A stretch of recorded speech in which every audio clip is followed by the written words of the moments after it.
ध्येयं सदा परिभवग्नमभीष्टदोहम् तीर्थास्पदं शिवविरञ्चिनुतं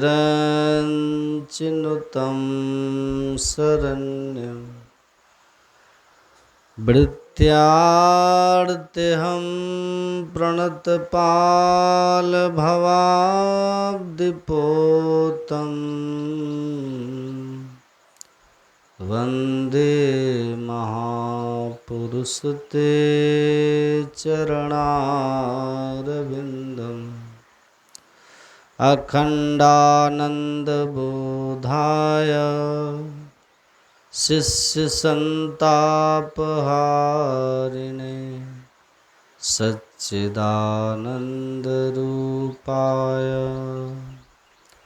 रामाय गुरुवे नमः। बोलिए प्रेम से श्री सद्गुरु। जयकार करने से जी नहीं चुराना चाहिए, उच्च स्वर से जयकार करना चाहिए। बोलिए प्रेम से श्री सद्गुरु महाराज की जय।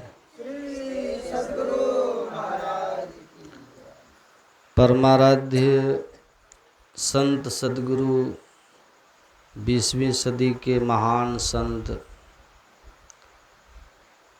परमाराध्य संत सद्गुरु महर्षि मेही परमहंस जी महाराज के युगल पावन श्री चरणों में बारंबार नमन तथा विराजमान मेरी पूज्य माता श्री को प्रणाम। आप सभी को सत्संग प्रेमी महानुभावों, पूजनीय माताओं, आप सबों को भी मेरा प्रणाम।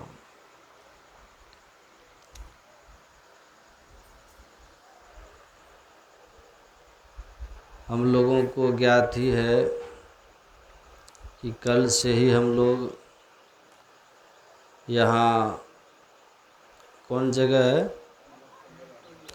नवटोलिया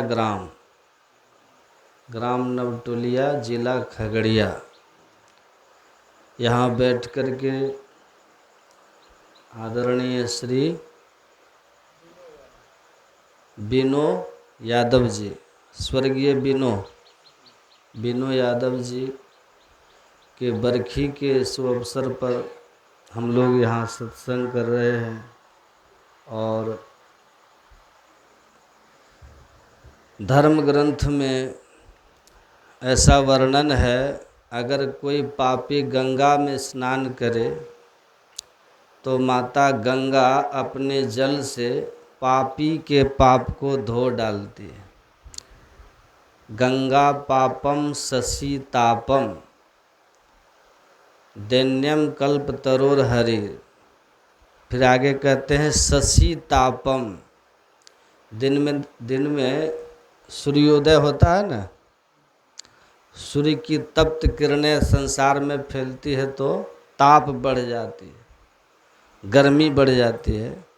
जब रात्रि में चंद्रमा का उदय होता है, उनकी शीतल किरणें संसार में फैल जाती है तो उसके प्रभाव से सूर्य के किरण से निकले हुए ताप का नाश हो जाता है। शशि तापम। आगे फिर कहते हैं कोई पवित्र आदमी, मतलब कोई दरिद्र आदमी, कोई कंगाल आदमी कल्प वृक्ष के पास में जाए और धन की कल्पना करे तो उनको पर्याप्त मात्रा में धन मिल जाता है, उसकी दरिद्री चली जाती है, उनकी कंगाली चली जाती है जब कल्प वृक्ष के पास जाते हैं। फिर गर्गाचार्य जी महाराज कहते हैं इधर तीनों का काम अलग अलग हुआ। गंगा का काम हुआ पाप को नष्ट करना, गंगा पापम। चंद्रमा का काम हुआ सूर्य के ताप को दूर कर देना, शशि तापम। कल्प वृक्ष का काम हुआ मनुष्य की दरिद्रता को दूर कर देना, दैन्यम कल्प तरोहरित। लेकिन साधु महात्मा का समागम सत्संग क्या करता है? गर्गाचार्य जी महाराज कहते हैं सत्संग तीनों काम अकेले ही कर देता है। पापम तापम तथा दैन्यम सद्य साधु समागम। जो सत्संग में आते हैं उनका पाप खत्म होता है, उनका त्रैताप खत्म होता है, दैहिक दैविक भौतिक त्रैताप खत्म होता है।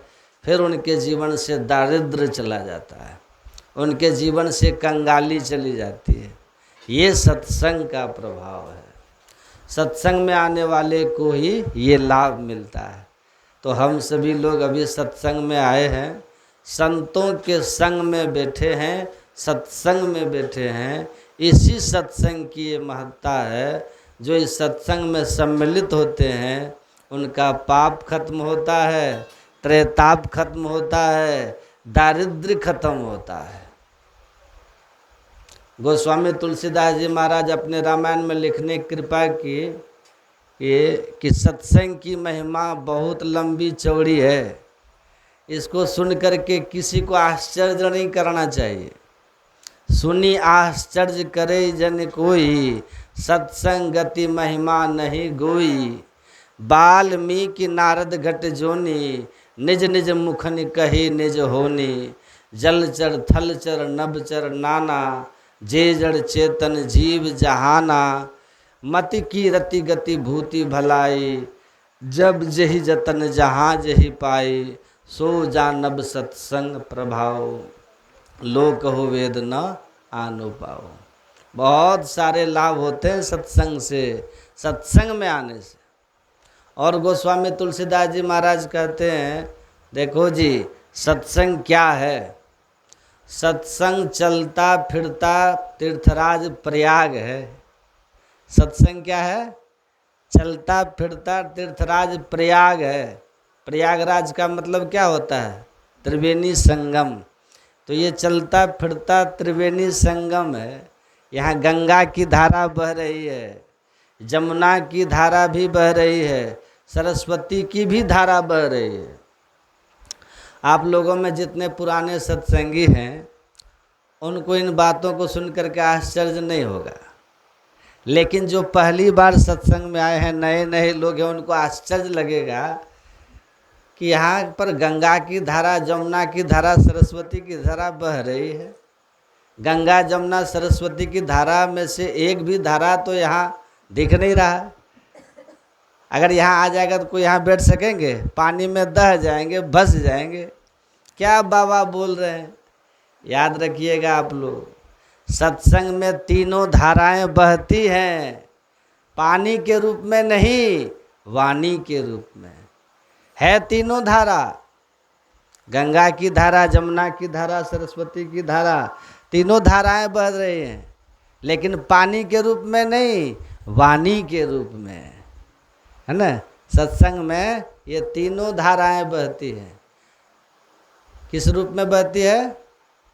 वाणी के रूप में है। तीनों धारा, गंगा की धारा, जमुना की धारा, सरस्वती की धारा, तीनों धाराएं हैं, लेकिन पानी के रूप में नहीं, वाणी के रूप में। तुलसीदास जी महाराज कहते हैं राम भगति जह सुर सरी धारा, सरसई ब्रह्म विचार प्रचारा। विधि निषेध मय कलिमल हरणी, करम कथा रविनंदनी वर्णी। गोस्वामी तुलसीदास जी महाराज कहते हैं सत्संग में राम भक्ति का प्रचार होता है।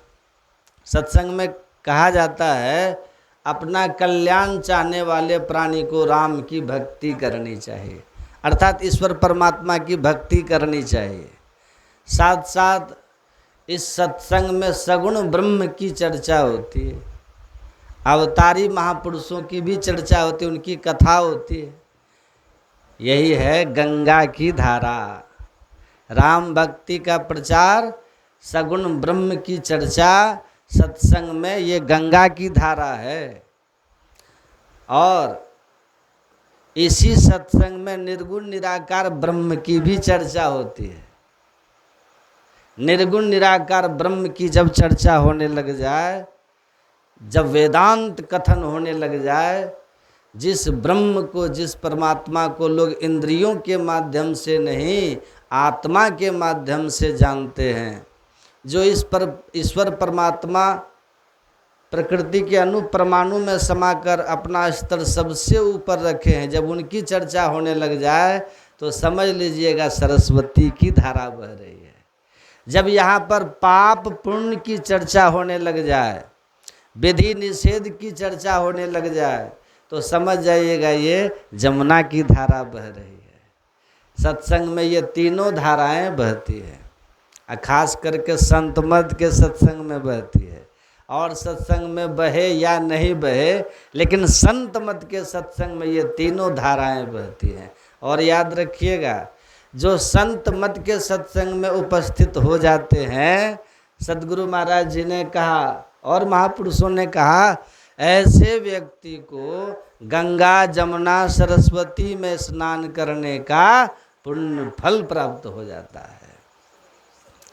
तो यहाँ पे तीनों धाराएं हैं। प्रयागराज में स्नान करने का पुण्य फल प्राप्त होगा, त्रिवेणी संगम में स्नान करने का पुण्य फल प्राप्त होगा। और गोस्वामी तुलसीदास जी महाराज ने सत्संग के लिए कहा, सब ही सुलभ सब दिन सब देशा, असेवत सादर समन कलेसा। गोस्वामी तुलसीदास जी महाराज कहते हैं, ये सत्संग प्रयागराज ये सबको सब दिन सब देशों में आसानी से मिल जाता है। अगर आदर के साथ इसका कोई सेवन करे, सम्मान के साथ इसका कोई सेवन करे, तो उनके क्लेशों का नाश हो जाता है, उनके दुखों का नाश हो जाता है। अब आप कहिएगा, बाबा हम सत्संग को आदर के साथ कैसे सेवन करें, सम्मान के साथ कैसे सेवन करें? तो मैं बता रहा हूँ, जब आपके मन में ऐसा होने लग जाए कि हम सत्संग के बिना नहीं रह सकते, जब आपको पता चल जाए कि फलानी जगह सत्संग हो रहा है और आपके दिल में छटपटी लग जाए, कब वहाँ पे हम जाएं, कब हम साधु महात्माओं का संग करें, कितना हम संत महापुरुषों की वाणियों को सुने, ये अगर दिल में आपको होने लग जाए तो समझ जाइएगा हम सत्संग का आदर कर रहे हैं, सत्संग का सम्मान कर रहे हैं। अगर इस तरह से सत्संग का आदर सम्मान करेंगे तो आपके क्लेशों का नाश हो जाएगा, आपके दुखों का नाश हो जाएगा, ऐसा गोस्वामी तुलसीदास जी महाराज कहते हैं। और हम लोग के सद्गुरु महाराज जी ने सत्संग के लिए क्या कहा? लगभग संत मत के सत्संगी लोग इस बात को जानते हैं। सद्गुरु महाराज जी ने कहा, सत्संग मेरी श्वास है। जैसे सांस के बिना कोई जीवित नहीं रह सकते, वैसे ही मैं सत्संग के बिना जीवित नहीं रह सकता। देखिए, श्वास के बिना कोई जीवित रह सकते? कोई नहीं रह सकते। सद्गुरु महाराज जी कहते हैं, सत्संग मेरी श्वास है। इसका मतलब क्या हुआ? सांस के बिना कोई जिंदा नहीं रह सकते, वैसे हम सत्संग के बिना जीवित नहीं रह सकते। कितना आदर हुआ सत्संग का, कितना सम्मान किए सत्संग का। अगर इस तरह से कोई सत्संग का आदर करे, सम्मान करे, तो निश्चित रूप से आपके जीवन से क्लेश चला जाएगा, आपके जीवन से दुख चला जाएगा।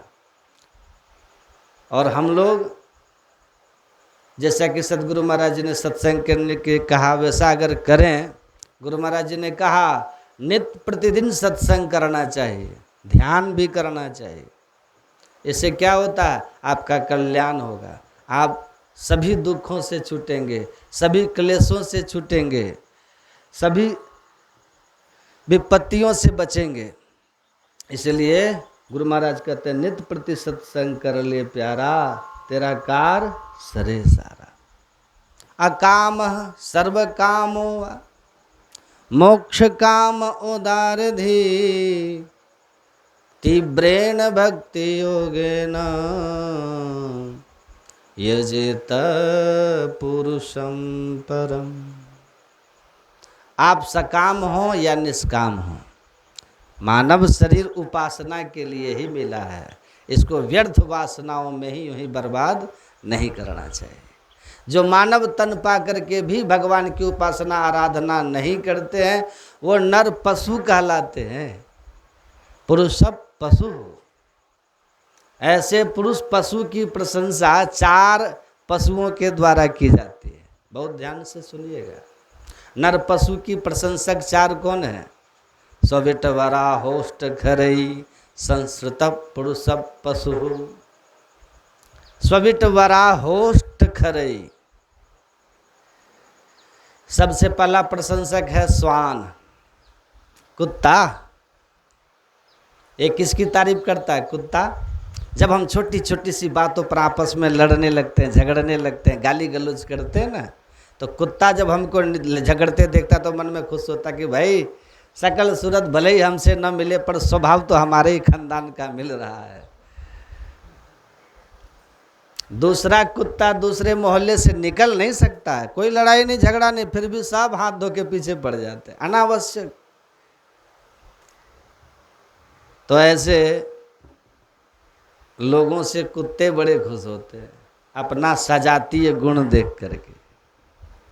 दूसरा प्रशंसक कौन है? विटवराह, मतलब ग्राम्य सुअर, विष्टा भोगी, जिनका जीवन का एक ही लक्ष्य है पेट भरो।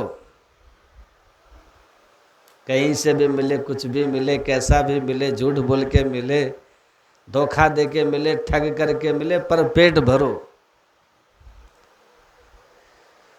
खाते खाते अन्न से पेट भर गया तो चारा खाने लगे, कोयला खाने लगे, जो मिल जाए सभी खा जाए। ऐसे लोगों को देख करके विटवराह कहता है भाई हम भी पेट भर रहे हैं और ये भी पेट भर रहे हैं। सुअर कहता है देखिए हम पापी पेट के नाम पर कितना पाप करते रहते हैं, नहीं करते? हम तो उन पशुओं से भी गए गुजरे हैं। पशु यदि किसी के घर में या किसी के खेत में चरेगा, कुछ खाएगा तो उतना ही खाएगा जितना पेट में बन जाएगा, उससे ज़्यादा घोटाला पशु नहीं कर सकता। पर हम तो पापी पेट के नाम पर 7-7 पीढ़ियों की व्यवस्था बनाने में लगे रहते हैं, पूरे देश को भी खा करके डकार न ले, इतना बड़ा पेट हमारा बन चुका है।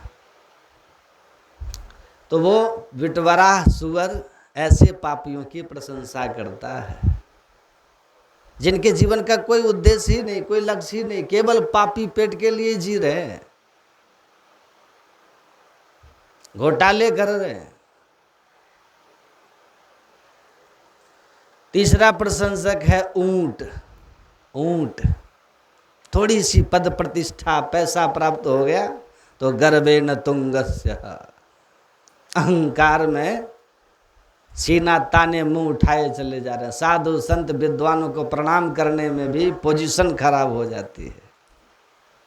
ऐसे अहंकारियों को देख करके ऊंट बड़ा खुश होता है कि चाल चलन तो बिल्कुल हमसे मिलता जुलता है। ऊंट भी ऐसे ही मुंह उठा के चलते हैं ना, इसलिए वो तारीफ करते हैं अपना सजातीय गुण देखकर। और चौथा प्रशंसक है गधा, खर। गधा किसकी प्रशंसा करता है? गधा के समान परिश्रमी कोई नहीं होता। कितनी मेहनत करता है गधा, मिट्टी धोता है, ईंट धोता है, जो लाद दो सब ढोता रहता है, जिंदगी भर ढोता है। पर जिसके लिए वो इतना जीवन भर परिश्रम किया, वही एक दिन जब उसकी सामर्थ्य नहीं रह जाती ढोने की गधे को, तो डंडा मार के भगा देता है। ये गधा अब ढोले लायक नहीं रहा तो मार के भगा देता है। आज तक किसी गधे को कोई पुरस्कार नहीं मिला कि वाह भैया तुम जैसा मेहनती कोई नहीं। इतना परिश्रम करने के बाद भी बेचारा गधा का गधा ही रहा, कोई सम्मान कोई पुरस्कार नहीं मिला गधे को आज तक। तो गधा भी कहता है जैसे हम बाहर ढोते रहे वैसे तुम भी ढोते रहो। जिंदगी भर जिनके लिए बाहर ढोओगे, कोई तुम्हें धन्यवाद या तुम्हारा ऋणिया बनने वाला नहीं है, बल्कि जब उनका भार ढोने में आप अक्षम हो जाओगे तो वही धक्का मार के भगा देंगे। जाओ पिताजी हरिद्वार या वृंदावन में जाके भजन करो, रात भर खांसते हो, न सोते हो, न सोने देते हो, पूरे घर में अशांति तुम्हारे कारण है। बोलिए, जिसने जीवन भर घर का भरण पोषण करके आपको लालित पालित करके तुम्हारे जीवन का बोझा ढोया, वही हमको बोझा लगने लगते हैं। यदि ऐसा नहीं होता तो ये वृद्धाश्रम नहीं खुलते। सामर्थ्यवान होकर के भी संतान आज माता पिता को बोझा समझ करके घर से निकाल देते हैं। जब माता पिता ही बोझा लगते हैं तो गौ माता को कौन संरक्षण देगा, उनकी कौन सेवा करेगा, जब जन्म देने वाली माता की सेवा नहीं हो रही है। इतनी स्वार्थ की पराकाष्ठा पे हम लोग पहुंच गए। तो गधा कहता है कि हमने भी बहुत ढोया, तुम भी ढो, परिणाम किसी को नहीं मिलने वाला। अंत में यही कहते हैं, तुमने हमारे लिए किया ही क्या है, कहते हैं ना, तुमने हमारे लिए किया ही क्या है। तो ऐसे नर पशुओं की ये चार पशु प्रशंसा करते हैं। स्वीट बरा होस्ट करे संस्कृत पशु सब पशु। इसलिए मानव जीवन केवल खाने पीने सोने के लिए नहीं है। जिस उद्देश्य से प्रभु ने दिया है उस लक्ष्य को मत भूलिए। जीवस्व तत्व जिज्ञासा, जीव का उद्देश्य तत्व को जानना है। खाना पीना आहार निद्रा भय मैथुन पशु में मनुष्य में बराबर है। उससे ऊपर उठ के यदि आपने कुछ अपने नहीं सोचा, नहीं जाना, तो नर में और पशु में क्या अंतर रह गया। ज्ञाने नहीं ना या धर्मे नहीं ना तो पशु भी समान है ना। आहार निद्रा भय मैथुनं च सामान्य में तत्पशुभिर्नराणाम ज्ञानम नराणाम अधिकम विशेषो ज्ञाने नहीं ना पशु भी समान। सुन रहे आप लोग कि नहीं। यदि सत्संग में मन नहीं लगेगा ना तो दम घुटेगा। हाँ, जरा सा अवसर की ताक में रहेगा वो, कैसे अवसर मिले कि उठ के भागूं। उनको सत्संग में आना भी बेकार है। राम कथा जे सुनत अघाही रस विशेष जाना तिन नाही। रस नहीं मिला, यदि सत्संग में बैठे बैठे भागने का करे ना तो समझिए मन पहले भागा आपका, इसलिए आप पीछे से।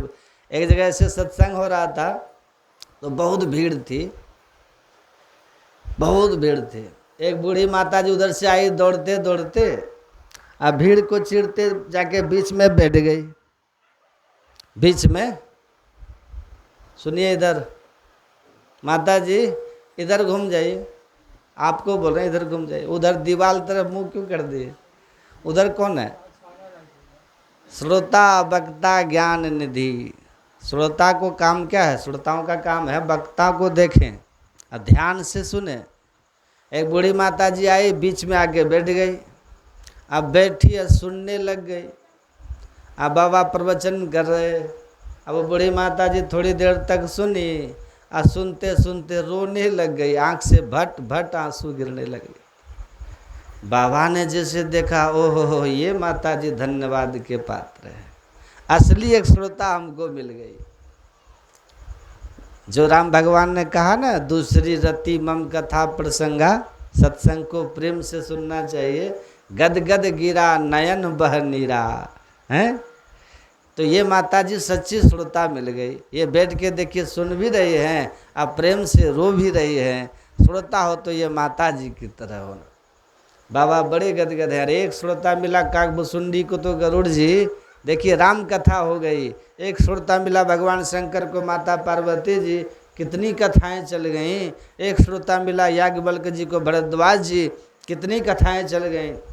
आज मेरा सत्संग भी सफल हो गया। ये माता जी असली श्रोता हमको मिल गई। बाबा तो बहुत प्रसन्न है। अब वो माता जी थोड़ी देर तक बैठ के सुनी और उठ के बीचे से चल दी। बीच से ही बाबा कहते, ओ माता जी आप किधर जा रहे हैं, बैठिए ना।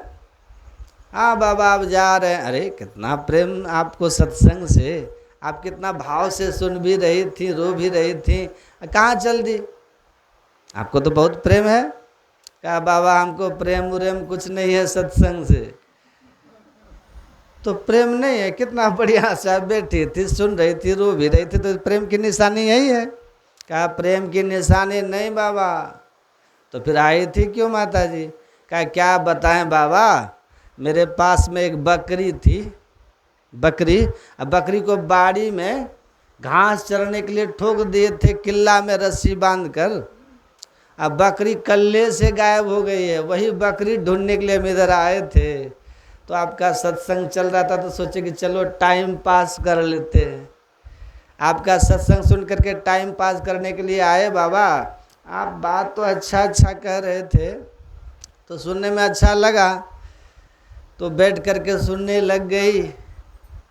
लेकिन बाबा आप जो बोल रहे थे ना, आपकी जो दाढ़ी हिल रही थी तो आपकी दाढ़ी मेरी बकरी की दाढ़ी से मिलती जुलती है, तो इसलिए हमको फिर से वो बकरी की याद आ गई। हम जा रहे हैं फिर से बकरी खोजने के लिए। तन है कहाँ? सत्संग में। मन कहाँ चला गया? बकरी में। तो तन यहाँ रहेगा सत्संग में? जो सत्संग से उठ के भाग जाए तो समझिए उसका मन पहले ही भाग गया, इसलिए पीछे से उठ करके वो भी भाग जाएगा, पहले भाग गया ना। इसलिए पक्के सत्संगी बनिए, पक्का सत्संगी। पक्का सत्संगी किसको कहते हैं? आरती के पहले जो उठ के नहीं जाए। ईश्वर की जब विशेष कृपा होती है जीव के ऊपर तो जीव को सत्संग का सौभाग्य प्राप्त होता है। धन संपत्ति, पुत्र और परिवार, यश और कीर्ति, ये तो हमारे प्रारब्ध का परिणाम है। प्रारब्ध के विधान के अनुकूल ये सारी वस्तुएं जीव को प्राप्त हो जाती है। लेकिन सत्संग की प्राप्ति कब होती है? बोले सत्संग की प्राप्ति ईश्वर की कृपा का फल है। पुत्र पौत्र आदि की प्राप्ति तो प्रारब्ध का फल है, और प्रारब्ध के अनुकूल न चाहने पर भी सारी वस्तुएं प्राप्त हो जाती है। पुत्र पौत्र आदि, नास्तिकों को भी सुख संपत्ति और समृद्धि मिल जाती है, उनका भी प्रारब्ध उनका काम करता है, नास्तिकों को भी। लेकिन सत्संग भगवान की कृपा का फल है, जो सत्संग की प्राप्ति होती है। बिनु सत्संग विवेक न होई, और राम कृपा बिनु सुलभ न सोई। ईश्वर की कृपा होती है तभी सत्संग सुलभ होता है। देवर्षि नारद जी सत्संग की महिमा का वर्णन करते हुए कहते हैं, भाग्योदय न बहुजन्म समर्जितेन सत्संगमं च लभते पुरुषो यदा वै अज्ञान हेतु कृत मोह मदांधकार न संविधाय हितरो दयते विवेक। देवर्षि नारद जी कहते हैं कि जब जीव का भाग्योदय होता है ना, अनेक जन्मों के पुण्य प्रकट होते हैं, तब उसे सत्संग की प्राप्ति होती है, और सत्संग में आकर विवेक का उदय होता है। बिनु सत्संग विवेक न हो। अब विद्या का, अज्ञान का जो मूल कारण है माया, उस माया की निवृत्ति होती है और जीव को परमार्थ का मार्ग प्राप्त हो जाता है। इसीलिए श्रवण भक्ति को, सत्संग को ही प्रथम भक्ति कहा भागवत में। श्री प्रहलाद जी महाराज ने श्रीमद् भागवत महापुराण में जब नवधा भक्ति का वर्णन करते हैं, हिरण्यकश्यपु के पूछने पर हिरण्यकश्यपु ने पूछा, बेटा तुमने क्या पाठ पढ़ा? प्रहलाद जी ने कहा हमने 9 पाठ पढ़ लिया। बोले 9 पाठ पढ़ लिया? बोले हाँ। 9 तो पूर्ण अंक है ना, पूर्ण अंक है 9 पूर्ण अंक है, अर्थात पूरा पाठ हमने पढ़ लिया। जितना पढ़ना चाहिए था उतना पढ़ लिया। क्या पढ़ना चाहिए था? प्रहलाद जी कहते हमने यही पढ़ा है, श्रवणम कीर्तनम विष्णु स्मरणम पाद सेवनम अर्चनम वंदनम सख्यम दास्यम आत्मनिवेदनम। नवधा भक्ति बताई, मैंने ये 9 पाठ पढ़ा, और यही 9 पाठ जीवन में व्यक्ति पढ़ ले तो यही सब पढ़ने का फल है। अब बाकी जितना पढ़ा सब बेकार है। बड़ी बड़ी पढ़ाई पढ़ लो, इंजीनियर बन जाओ, डॉक्टर बन जाओ, वैज्ञानिक बन जाओ, ठीक है, अच्छी बात है, लेकिन इन सारी शिक्षाओं का महत्व केवल इसी जीवन में है, और वो भी क्या महत्व है? केवल धनोपार्जन के लिए, और कोई महत्व नहीं है। उससे ज़्यादा धनोपार्जन दूसरे क्षेत्र में हो तो व्यक्ति दूसरी पढ़ाई पढ़ लेता है, चलो ये करे, इसमें ज़्यादा लाभ है। लेकिन पढ़ने का जो फल है, अज्ञान की निवृत्ति हो और आत्म स्वरूप का बोध हो, आत्म कल्याण का मार्ग प्राप्त हो, इसकी पढ़ाई तो बस यही है कि हम 9 पाठ पढ़ लें। श्रवणम कीर्तनम विष्णु स्मरणम पाद सेवनम। और ये नवधा भक्ति जो है, इसमें पहला पाठ क्या है? श्रवणम, भगवान की कथा हम श्रवण करें। श्रवणम, प्रहलाद जी कहते पहला पाठ यही, भगवान की कथा श्रवण करना, सत्संग करना, ये भक्ति का प्रथम सोपान है। भक्त के सोपान को पार करते हुए भक्ति का चरमोत्कर्ष, भगवान के चरणारविंद की प्राप्ति, मोक्ष प्राप्ति, उस शिखर तक पहुंचने के लिए पहली सीढ़ी ये सत्संग है, भगवान की कथा है, श्रवण भक्ति है। और श्रवण भक्ति की अपूर्व महिमा है। भगवत कथा श्रवण के द्वारा ही अंतःकरण की शुद्धि होती है। अन्य किसी उपाय से अंतःकरण की शुद्धि नहीं होती। बड़े बड़े यज्ञ याग आदि कर्म कर लेने पर भी स्वर्ग आदि की प्राप्ति तो हो सकती है, अंतःकरण की शुद्धि की गारंटी नहीं है। और उसका प्रमाण है, जिसके मन की शुद्धि नहीं हुई, ऐसे व्यक्ति का कल्याण नहीं हो सकता। जिसका मन शुद्ध, मन शुद्धि विहीना नाम निष्कृतिश्च कथम भवेत्, उनकी निष्कृति कैसे होगी? क्यों? बोले मन की शुद्धि अगर नहीं हुई तो सब शुद्धि होते हुए भी कोई विशेष लाभ नहीं मिलता, क्योंकि मन ही बंधन और मुक्ति दोनों का कारण है। उपनिषद में कहा, श्रुति में, कि मन एव मनुष्याणाम कारणम बंधो मोक्षयोः। मन ही मनुष्य के बंधन और मुक्ति दोनों का कारण है। मन एव मनुष्याणाम कारणम बंध मोक्षयोः। तो प्रश्न हुआ, कौन सा मन बंधन का कारण है, कौन सा मन मुक्ति का कारण है? तो भगवती श्रुति कहती हैं कि बंधाय विषयासक्तम मुक्त्यै निर्विषयम मनः। बंध्या विषयासक्तम, विषयों में आसक्त जो मन है ना, वही बंधन का कारण है। मुक्त्यै निर्विषयम मनः, और विषयों से मेरा मन निर्वृत्त हो जाए, यही मुक्ति का कारण है। तो मन की शुद्धि हो, इसका उपाय क्या है? उसका उत्तर भी वेदव्यास जी ने दिया, श्रीमद् भागवत के महात्म्य में ही दिया। प्रश्न तो रामायण के महात्म्य में, मनः शुद्ध विहीना नाम निष्कृतिं च कथम भवेत्, और उत्तर कहाँ? बोले भागवत के महात्म्य में कहते हैं कि एतस्मात् अपरम किंचिन मनः शुद्धै न विद्यते। एतस्मात् परम किंचिन, भगवान की कथा के अतिरिक्त, सत्संग के अतिरिक्त मनः शुद्धै न विद्यते, मन की शुद्धि का दूसरा कोई उपाय नहीं है। एकमात्र उपाय मन की शुद्धि का है कि हम बार बार सत्संग श्रवण करें। ईश्वर का निज अंग है सत्संग। संतों के चरित्र को बार बार श्रवण करते रहे तो ये चरित्र ही हमारे चित्त को निर्मल करता है, और चित्त जब निर्मल हो जाता है तो निर्मल चित्त में ईश्वर के भाव का आविर्भाव हो जाता है। उस निर्मल चित्त में तभी भगवत धाम की उत्पत्ति होगी। इसीलिए बड़े बड़े महापुरुष, ज्ञानी, वीतराग लोग भी भगवान की ही कथा सुनते, समाधि छोड़ छोड़ कर।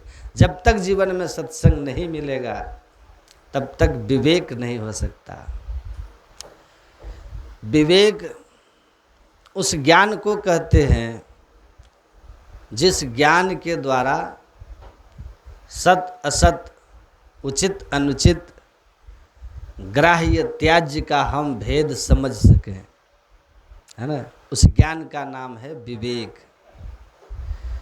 दूध और पानी को अलग कर सकें, तात्पर्य ये हुआ, उसका नाम है विवेक। विवेक का मतलब अच्छे बुरे के भेद को हम ठीक ठीक समझ सके, इसका नाम विवेक है। और ऐसा विवेक सत्संग में ही आकर के प्राप्त होता है। बिना सत्संग के विवेक की प्राप्ति नहीं हो सकती। बिनु सत्संग विवेक न होई। बात समझ में आ रही है?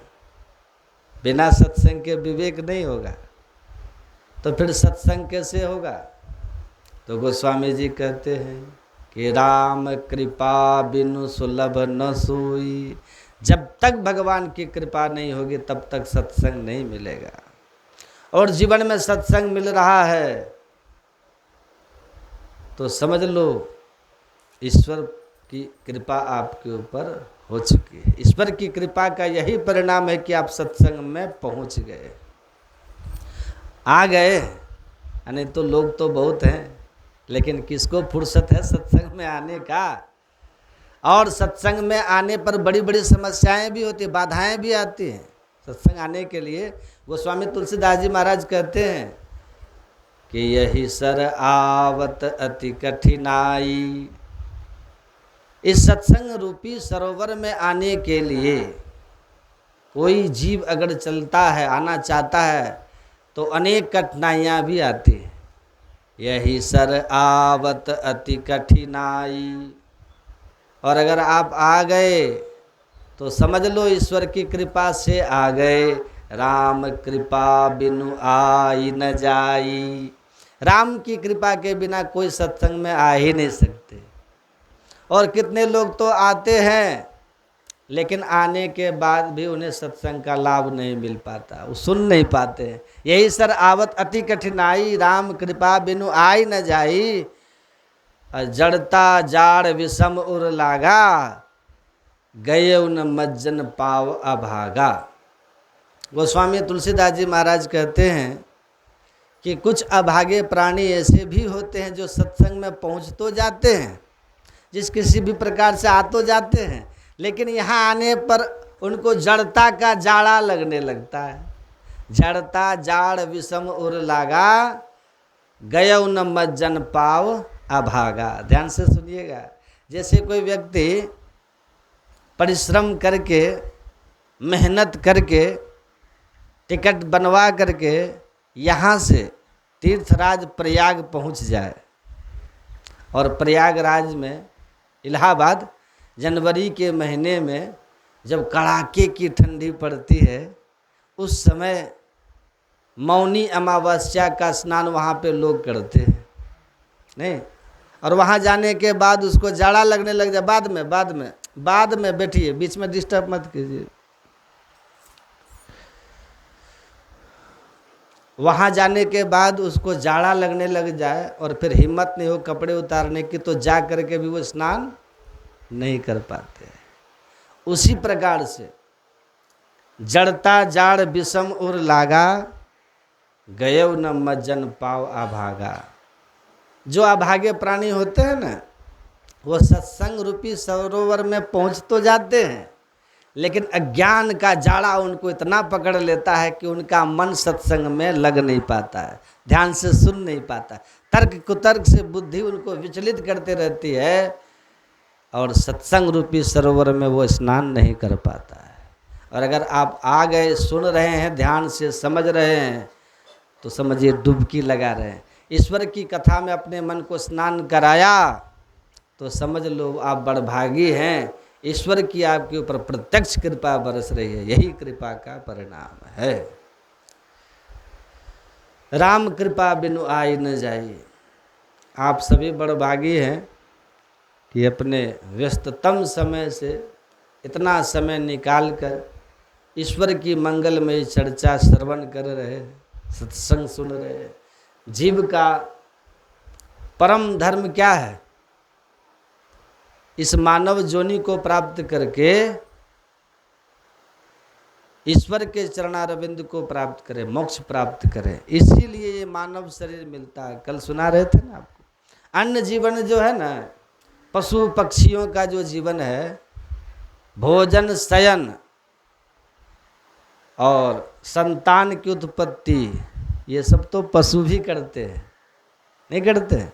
लेकिन पशु कुछ नए कर्म नहीं कर सकता, पशु केवल अपने पूर्व में किए गए कर्मों के फल को भोगता है, इसलिए वो पशु योनि है, भोग योनि है पशु। उस योनि में प्राणी अपने पाप कर्मों के फल को भोगता है, इसलिए वो पशु बनता है। मनुष्य शरीर छोड़ के जितने हैं सब भोग योनि है। और मानव योनि, ये मनुष्य जन्म इसलिए मिलता है कि इस जन्म में आप अपने पाप पुण्य कर्म दोनों का भोग करो और साथ साथ में नए नए पाप पुण्य करने का अवसर भी आपको मिल जाता है। और इसके साथ साथ मानव जीवन में ये भी अवसर मिलता है कि तत्व बोध प्राप्त करके, ज्ञान प्राप्त करके, भगवान के चरणों की भक्ति करके संसार सागर से तर जाए, ये भी अवसर मिलता। नर तन बार बार नहीं मिलता, ये मनुष्य शरीर बार बार नहीं मिलता। फिर जननी ना ही जनेगी, अब न बनी तो फिर न बनेगी। अगर मानव जीवन में आपने बनाया नहीं तो फिर ये बनाने का अवसर फिर नहीं मिलेगा।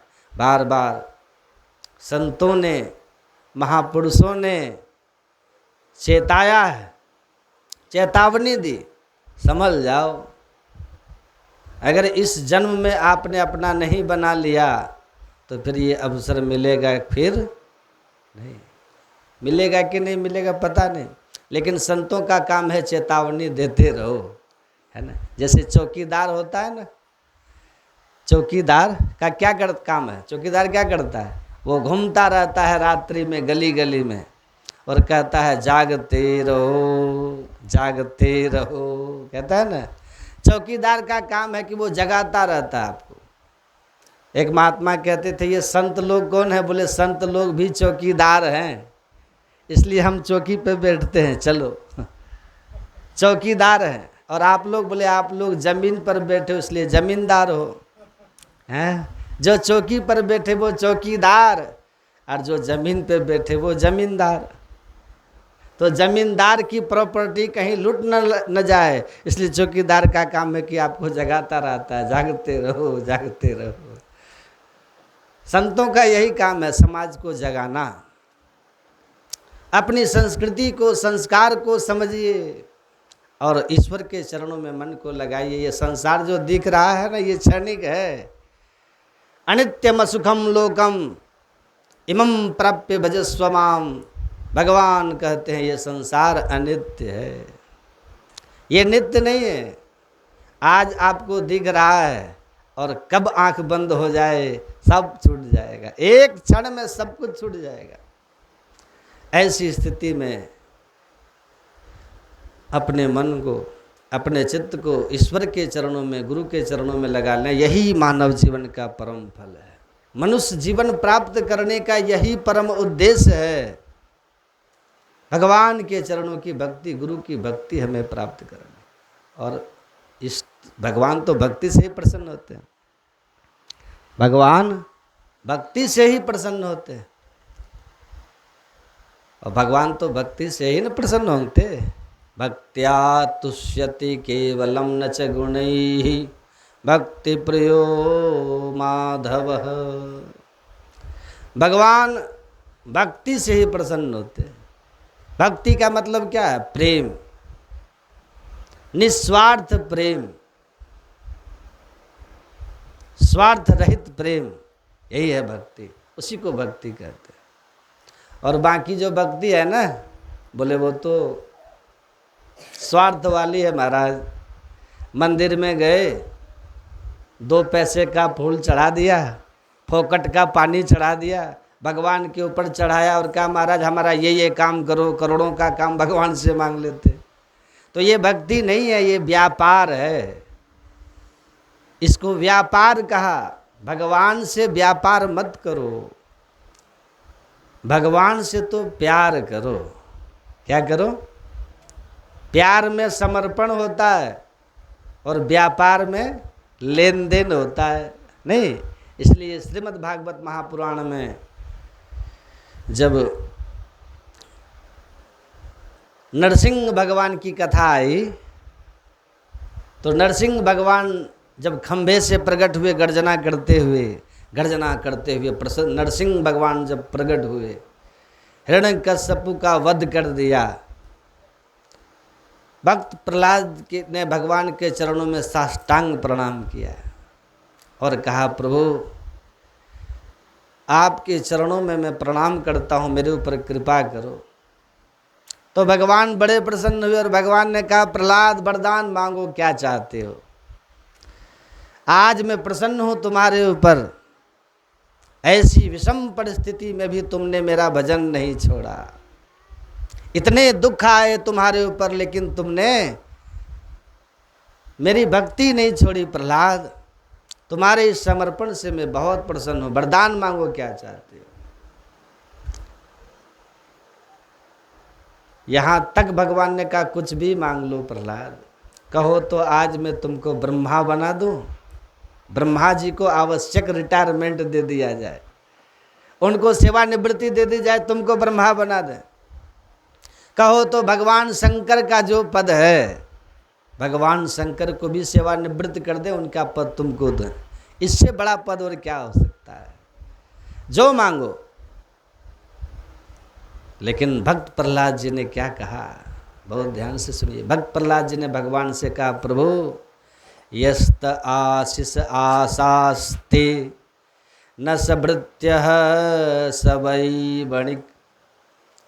जो आपसे कुछ मांगता है प्रभु, वो आपका भक्त नहीं होता। खारिज कर दिया प्रहलाद जी ने। प्रहलाद जी ने कहा, जो भक्त आपसे कुछ मांगता है वो आपका भक्त नहीं है, वो तो व्यापारी है। देने वाले को न पता हो कि इसको क्या चाहिए, इसके लिए क्या अनुकूल है। और भगवान बोले, भगवान तो सर्वज्ञ है, उनको सब कुछ मालूम है, तुमको क्या चाहिए, कब चाहिए और कैसे चाहिए, कितना चाहिए, कितना जरूरी है, कितना जरूरी नहीं है, ये सब भगवान को मालूम है ना। अगर भगवान से हम मांगते हैं तो इसका मतलब है भगवान की सर्वज्ञता पर हमको भरोसा नहीं है। भगवान अगर सर्वज्ञ है तो उनको सब कुछ पता है, हमारा हित किस में है? हमारा हित कहाँ है, ये भगवान को क्या पता नहीं है। इसलिए भगवान से तो मांगने की ज़रूरत ही नहीं है। मांगना है तो भगवान से केवल दो चीज़ मांगो बस। क्या क्या मांगो? बोले भगवान शंकर ने जो मांगा वो मांगो। भगवान शंकर ने क्या मांगा? बोले जब राम जी का राज्याभिषेक हुआ अयोध्या में, सभी देवता भगवान की स्तुति करने के लिए आए, भगवान शंकर भी आए। तो भगवान शंकर ने कहा, प्रभु आपसे मैं कुछ मांगना चाहता हूँ। भगवान श्री राम ने कहा, मांगिए। तो भगवान शंकर कहते हैं, बार बार बर मांगहु हरस देहु श्री रंग, पद सरोज अनुपायनी भक्ति सदा सत्संग। दो चीज मांगा भगवान शंकर ने। हे प्रभु, आपके चरण कमल की अनुपायनी भक्ति मुझे मिले और मुझे सदा सत्संग मिलता रहे, यही दो चीज आप हमको दे दीजिए। भगवान शंकर ने भक्ति मांगी और सत्संग मांगा। तो भगवान से कभी मांगना भी हो तो यही मांगो, हे प्रभु आपके चरणों की भक्ति मिले और सदा सत्संग मिलता रहे, संतों का संग मिलता रहे। और संतों का संग मिलेगा तो सब कुछ प्राप्त हो जाएगा, और भक्ति जीवन में आएगी तो सारे सद्गुण आ जाएंगे। यस्यास्ति भक्तिर भगवत्य किंचनाः सर्वै गुणै तत्र समासते सुराः। वेद व्यास जी कहते हैं कि जब जीव के हृदय में भगवान की भक्ति आ जाती है तो जितने देवता हैं, एक एक गुणों के जो देवता हैं, वो सारे देवता अपने गुणों के सहित उसके अंदर में आकर के निवास करते हैं। यस्यास्ति भक्तिर भगवत्य किंचना, जिसके भगवान की अकिंचन भक्ति हो जाती है, सर्वै गुणे ही तत्र समासते सुराः, सारे गुणों के सहित देवता आकर के उसके अंदर में विराजमान हो जाते हैं। उसे किसी गुण को पाने की जरूरत नहीं पड़ती, अपितु गुणों के अधिदेवता ही आकर के उसके अंदर प्रतिष्ठित हो जाते हैं। ये भक्ति की महिमा है। तो भगवान से भक्ति मांगिए। और क्या मांगिए? बोले सत्संग मांगिए। हे प्रभु बार बार कृपा करते रहिए, सत्संग मिलता रहे। पद सरोज अनुपायनी भक्ति सदा सत्संग। सत्संग तो सदा मिले, बार बार मिले। क्यों? बोले सत्संग मिलेगा तो सब कुछ मिल जाएगा, है ना। मति की रति गति भूति भलाई, जब जही जतन जहाँ जही पाई, सो जानब सत्संग प्रभाव, लो कहु वेद न आन उपाओ। इस संसार में मति कीर्ति गति भूति और भलाई जिस किसी ने भी पाया तो सत्संग के द्वारा ही पाया। इसलिए भगवान से यही मांगना चाहिए कि बार बार हमें सत्संग मिले। और संतों का संग मिलेगा ना तो आपकी जो बिगड़ी है वो भी सुधर जाएगी। श्री संत कबीर साहब कहते हैं ना, संतन के संग लाग रे तेरी अच्छी बनेगी। सत्संग से किसका किसका काम बन गया, उदाहरण भी दिया। ध्रुव जी की बन गई, प्रहलाद की बन गई, होए तेरो बड़ भाग रे तेरी अच्छी बनेगी। संतन के संग लाग रे तेरी अच्छी बनेगी। देखिए ध्रुव जी की बन गई, प्रहलाद जी की बन गई, और किसका किसका बन गया। संतों का संग अगर मिला तो कभी आपका नुकसान नहीं होगा। गोस्वामी तुलसीदास जी महाराज कहते हैं, साधु ते होए न कारज हानि। कभी साधु से संत से कार्य की हानि नहीं होती, कोई नुकसान नहीं। देखिए ये संसार अपना नहीं है, सपना है। भगवान शंकर कहते हैं, उमा कहूँ मैं अनुभव अपना, सत हरि भजन जगत सब सपना। ये सपना है। और सपने में कितनों भी परिश्रम करके राजा बन जाओ, जगने के बाद कुछ नहीं। और स्वप्न में सब कुछ लुट जाए, उसके बाद जगने के बाद कहीं कुछ नहीं। यही संसार है। इस बात को अगर आप समझ लें तो दुनिया में कहीं कोई कष्ट है ही नहीं। न कुछ नुकसान में दुख है, न फायदा में सुख है। सुख दुख से परे होकर आनंद में डूब जाएंगे। यही संतों की मस्ती होती है। संतों ने इसी आनंद को अनुभव किया। मस्त राम मस्ती में आग लगे, बस्ती में कोई फर्क नहीं पड़ता है। न जानाति शशीतोष्णम, न सुखम न दुखम तथा, न मानं नावमानं च संचत्वात् समाधिनः, अवस्था त्रयमन्वेत्ति न चित्तं योगिनं सदा, जाग्रं निद्रा विनिर्मुक्तः स्वरूपावस्थिताम यात। ऐसी अवस्था हो जाती है, ऐसी संतों की मस्ती होती है। संतों ने इसी आनंद को अनुभव किया समाधि काल में। मस्त राम मस्ती में आग लगे, बस्ती में कोई फर्क नहीं। ये संतों की मस्ती है। तो ऐसे एक महान राजा हुए कुलशेखर, उनकी एक रचना है कृष्णत्वदीय पद पंकज पंजरांतम। 2 पार्ट हैं उसमें, पंजरांते भी है पंजरांतम भी है। कृष्णत्वदीय पद पंकज पंजरांतम अद्वैव मिशतो मानस राजहंसः, प्राण प्रयाण समय कफबात पित्तैहि कंठावरोधन विदो स्मरणम पुत्रस्ते। कुलशेखर आलवार कहते हैं, हे कृष्ण हे भगवान, आज ही मेरा मन आपके चरण रूपी पिंजड़े में, मेरा मन रूपी राजहंस, ये मानज राजहंस आपके चरण रूपी पिंजड़े में बंद हो जाए। कृष्णत्वदीय पद पंकज पंजरांतम अद्देव में पिसत माद राजहंसः। क्यों? बोले जब मरने का समय आएगा ना तो प्राण प्रयाण समय कफ बात पित्त ही, कफ बात पित्त तीनों प्रकृति दूषित हो जाती है। उस समय भगवान का स्मरण होना बड़ा कठिन होता है, बहुत कठिन होता है। शरीर की 72,000 नाड़ियाँ फटने लग जाती है। मरते समय प्राणी को कितना दुख होता है। बोले महाराज जो मरे सो ही जाने। अब जब मरेंगे तो हम भी जानेंगे, और जो मरेगा सभी मरेगा, सबको जानना पड़ेगा। और विडम्बना तो ये है, जो मर के गया वो बताने नहीं आया। इसलिए शास्त्र के आधार पर ही हम विचार करते हैं कि मरने के समय बहुत दुख होता है। जन्मत मरत दुसह दुख होई। गोस्वामी तुलसीदास जी महाराज कहते हैं कि मरते समय भयानक कष्ट होता है। 72,000 नाड़ियाँ फटने लगती है, बात पित्त कफ तीनों प्रकृति दूषित हो जाती हैं, कफ आकर के गले में अटक जाता है, श्वास अवरोध होता है। ऐसी स्थिति में भगवान का स्मरण बड़ा कठिन हो जाता है। और अगर व्यक्ति स्मरण करना भी चाहता है तो ये परिवार के लोग स्मरण नहीं करने देते। डॉक्टर कह दे कि अब ये मरने वाले हैं तो फोन करके सबको बुला लेते हैं, चले आओ दादाजी अब जाने वाले हैं। सब आ गए, नाती पोता परपोता बहू बेटा जो जहाँ थे सब आ गए जैसे तैसे बाबूजी को देखने के लिए। सब घेर करके बैठ जाते हैं और फिर कहते हैं ये देखो ये फलाने आए हैं, ये देखो आपसे मिलने आए हैं।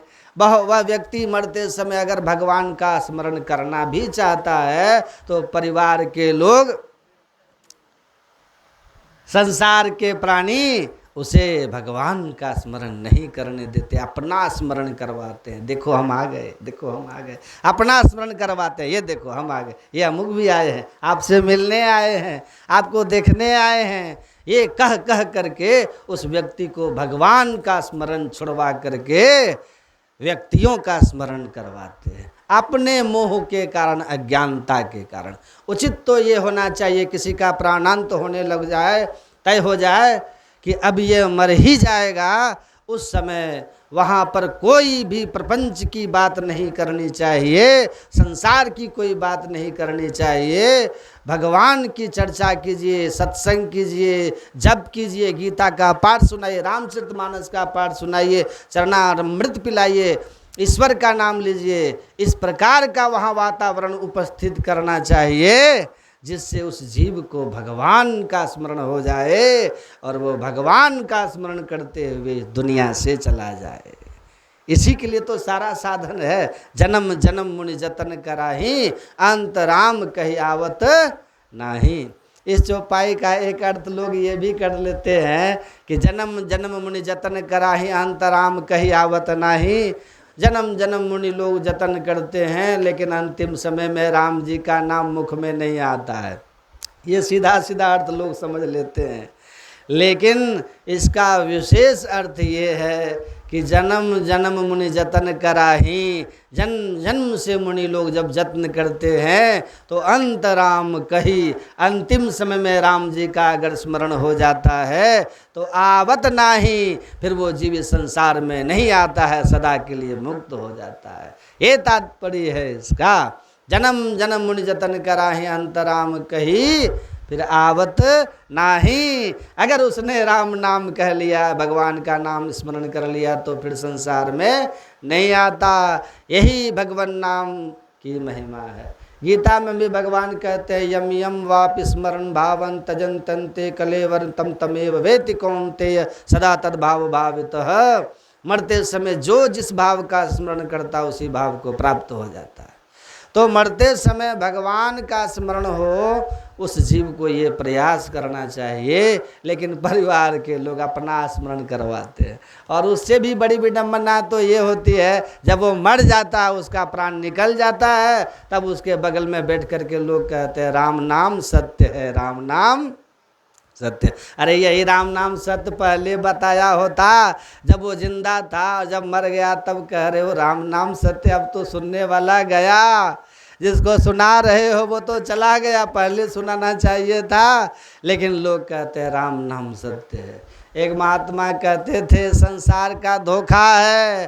बोले क्या धोखा है? बोले बचपन में सिखाया कि धराधाम सत्य है। बचपन में यही ना बताते हैं, ये जो देख रहे हो बेटा सब सत्य है, ये तुम्हारा घर है, ये तुम्हारा मकान है, ये तुम्हारी खेती है, ये तुम्हारा दरवाज़ा है, ये तुम्हारी गाड़ी है, ये तुम्हारी वस्तुएं हैं।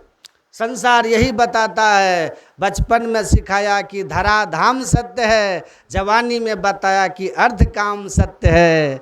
जब पंछी पिंजड़े से उड़ चला तब लोगों ने कहा राम नाम सत्य है। ये जीवन का सबसे बड़ा धोखा है, मानव जीवन का यह विडंबना है जीव की।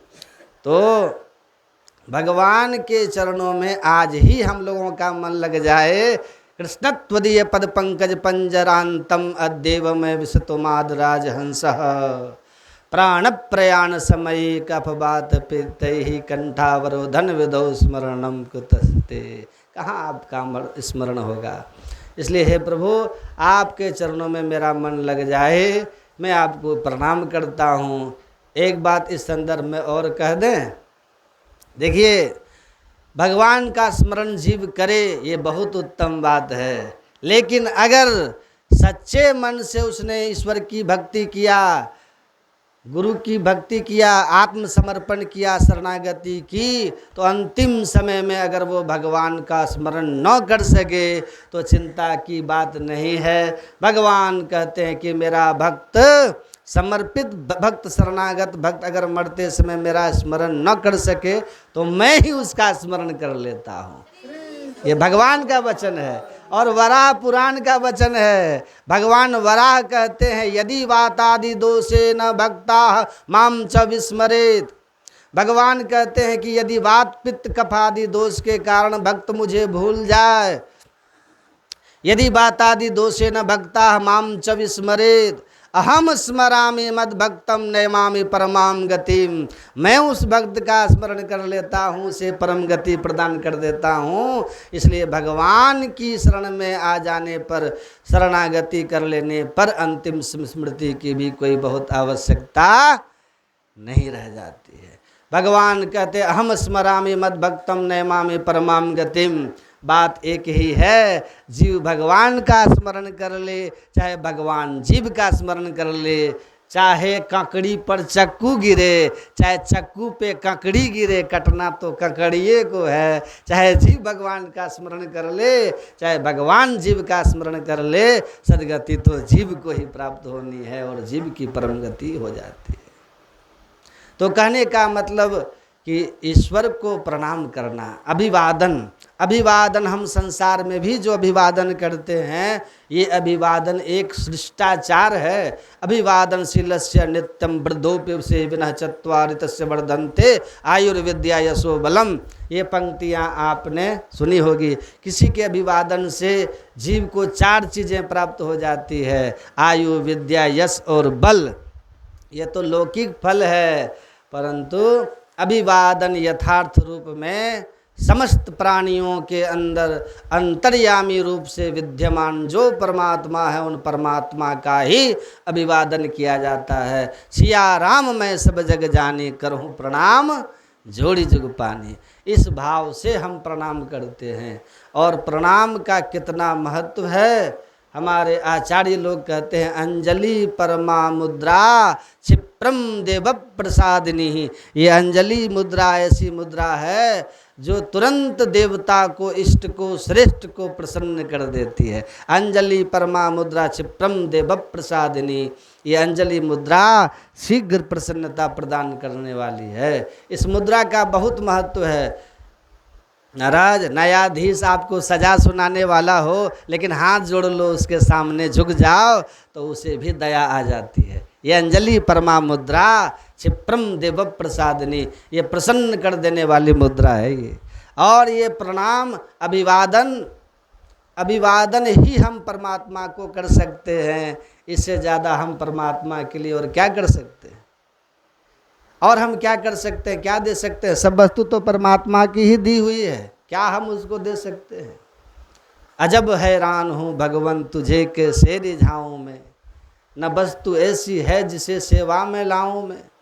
लगाना भोग का तुमको यह भी अपमान करना है, जो सब जग को खिलाते हैं उसे कैसे खिलाऊं मैं। न बाहें हैं, न गर्दन है, न सीना है, न पेशानी, तू है निर्लेप नारायण, कहाँ चंदन लगाऊं मैं।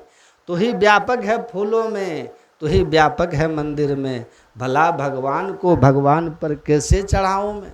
बोलिए क्या दे सकते हैं भगवान को? क्या है हमारे पास? अभिवादन ही मुख्य है। इसलिए वेद भगवान कहते हैं, ईशावास्योपनिषद में अपने, ये वेदव्यास जी कहते हैं ईशावास्योपनिषद में, भूष्ठान्ते नमोक्तिम विधेमः। वेद भगवान की वाणी क्या कहते हैं कि अग्नेय सुपथाराय हे अग्नि सुंदर मार्ग से मुझे ले चलो। देखिए उपनिषद में इन सारे शब्दों का अर्थ भगवत परक ग्रहण किया जाता है। वह उपनिषद में कहते अग्नि नय सुपथाराय, हे अग्नि देवता हमको सुंदर मार्ग से ले चलो। सुपथाराय बोले और हमको मोक्ष तक पहुँचाओ हे परमात्मा। अग्नि देवता तो इसके बदले में मार्ग पे क्या दोगे? तुम्हारे पास देने के लिए कोई किराया उराया है? कम से कम गाड़ी में डीजल तो भराओगे। तब भगवान से जीव कहता है महाराज हमारे पास कुछ भी नहीं है, नमो उक्तिम विधेम, केवल मैं नमस्कार कर सकता हूँ, यही है बस। नमो उक्तिम विधेम, नमस्कार की एक उक्ति मेरे पास है बस।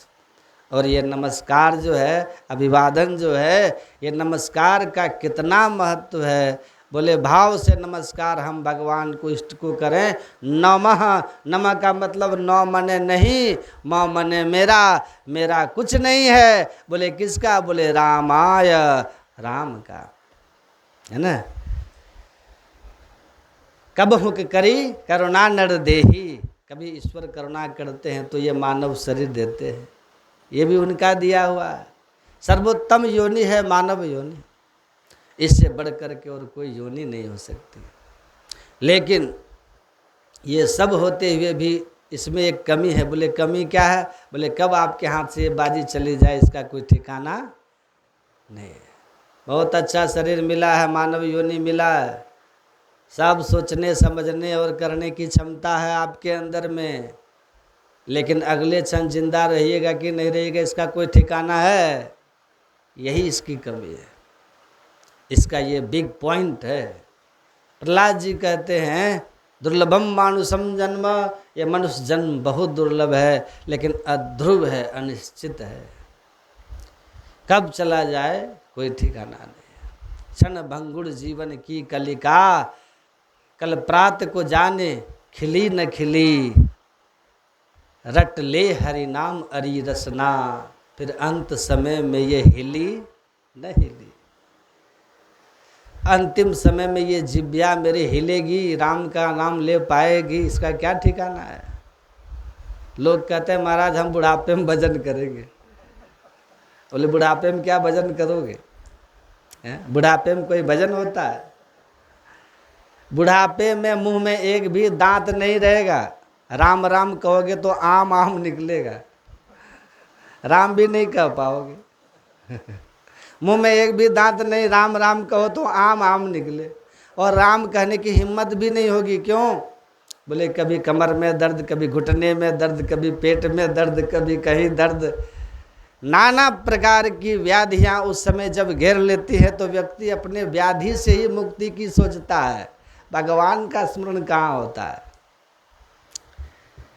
हाँ चिल्ला करके दुख में भले कहो हाय राम हरे राम, कहर कहर करके रो रो करके कर लो, वो बात अलग है, लेकिन उसका क्या मूल्य होगा। बुढ़ापे में भगवान का भजन करने चलोगे तो भगवान भी क्या कहेंगे, हैं? क्या कहेंगे भगवान? बोले एक सज्जन हमारे आए, बोले महाराज आश्रम में बूढ़े थे, रिटायरमेंट ले लिए थे, किसी विभाग में काम करते थे, 70 वर्ष की अवस्था में आए थे। बोले महाराज अब दुनिया के सारे काम से मुक्त हो गया हूँ, बेटे भी अपने अपने काम में लगे हैं और हमारी अब उनको ज़रूरत भी नहीं, इसलिए अब तो हम यहीं आश्रम में रह करके भजन करेंगे, आपकी सेवा करेंगे। तो हमने कहा कि अब तुम क्या सेवा करोगे, तुम हम ही से सेवा करवाओगे। तो अब तुम सेवा लायक रहे कहाँ? जब सेवा करने लायक थे तब तो तुमने अपनी जवानी, अपना जीवन, अपना धन अपने बेटों को दिया, तो ये बुढ़ापा भी अपने बेटों को जा कर के दो, मेरे सिर पे मत पड़ो। डांट के भगा दिए उनको। बोले जिसको तुमने अपना जीवन दिया, अपना सर्वस्व दिया, ये बुढ़ापा भी उसी के सिर पे डालो। अब आयो भजन करने, भगवान भी क्या सोचेंगे कि जीवन भर तो सबको दिया और जब किसी ने नहीं पूछा तब मेरी शरण में आया। ये बात अलग है कि भगवान परम कृपालु हैं, भगवान दयालु हैं, कैसे भी उनका भजन कीजिए कल्याण ही होगा, लेकिन विचार करना क्या ये उचित है? उचित तो ये होना चाहिए कि जन्म से ही, बचपन से ही, जब से संभल जाओ उसी समय से भगवान की भक्ति में लग जाओ। कौमार आचरित प्राज्ञो धर्मान भागवता, दुर्लभम मानुषम जन्म तदप्य ध्रुव मध्यदम। प्रहलाद जी ये भी कहते हैं, सुखमेन्द्रिकम दैत्यादि ही योगे न देहि नाम सर्वत्र लभते देवात यथा दुखमय प्रयत्नतः सर्वत्र लभ्यते देवात। मतलब यथा दुखमयत्नतः। प्रहलाद जी कहते हैं असुर बालकों, सुख प्राप्त करने के लिए भी बहुत परेशान नहीं होना चाहिए व्यक्ति को। बोले क्यों प्रहलाद जी कहते हैं, इंद्रियों से जो सुख मिलता है ना हमको, संसार का जो सुख है, भोग है, इसके लिए भी प्रयास करने की कोई जरूरत नहीं है। क्यों? बोले ये भी प्रारब्ध से तुम्हें मिलेगा। किस प्रकार से मिलेगा? बहुत ध्यान से सुनिए। प्रहलाद जी कहते हैं, बोले यथा दुःखमयत्नतः। ये बड़ा सुंदर तर्क है प्रहलाद जी का। इस तर्क पर आप भी थोड़ा विचार कीजिएगा।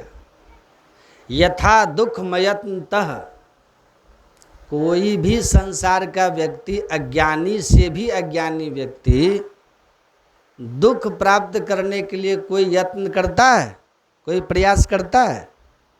आप दुख प्राप्त करने के लिए कभी कोई प्रयास नहीं करते। दुख प्राप्त करने के लिए आप पैसा नहीं खर्चा करते। दुख प्राप्त करने के लिए आप किसी से निवेदन नहीं करते। दुख प्राप्त करने के लिए आप कोई संसाधन एकत्रित नहीं करते। यहाँ तक कि दुख प्राप्त करने के लिए आप भगवान से प्रार्थना भी नहीं करते कि हे प्रभु आप मुझे दुख दे दो। कहते हैं? करता है कोई? नहीं करता है। दुख के लिए आप कोई साधन नहीं करते हैं, फिर भी दुख आपके जीवन में आता है। अतः अयत्नतः, बिना यत्न किए आता है। उसी प्रकार से बिना यत्न किए सुख भी आएगा, तय है। कैसे आएगा? प्रहलाद जी कहते हैं, देह योगे न देहि नाम सर्वत्र लभ्यते दैवात। दैवात माने प्रारब्ध के द्वारा। तुम्हारे प्रारब्ध में जितना सुख लिखा है और जितना दुख लिखा है, वो सुख दुख दोनों आएंगे। समय आने पर सुख आ जाएगा, समय आने पर दुख आ जाएगा। आप चाहे कितना भी प्रयास करो, है ना, आप कुछ ना करो, फिर भी वो आएगा। एक पंडित जी थे, लक्ष्मी जी की आराधना किया कि हमें धन प्राप्त हो, बेटी का ब्याह करना है। चले गए तपस्या करने, तपस्या करके लक्ष्मी को प्रसन्न करेंगे, फिर धन मिलेगा तो बेटी का ब्याह करेंगे।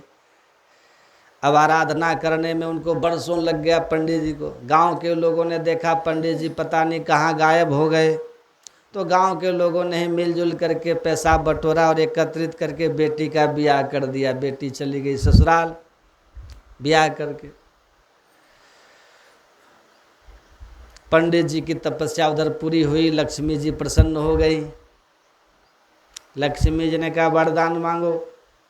पंडित जी ने कहा मैं अपनी बेटी के विवाह के लिए, धन प्राप्ति के लिए आपकी उपासना कर रहा था, तो आप इतना धन हमको दे दो कि मेरी बेटी का विवाह हो जाए। लक्ष्मी जी तो भगवती हैं। भगवती महालक्ष्मी ने कहा विप्र, जिस बेटी के विवाह के लिए तुमने तप किया उसका विवाह तो हो गया, वो तो अपनी घर चली गई, कुछ और मांग लो।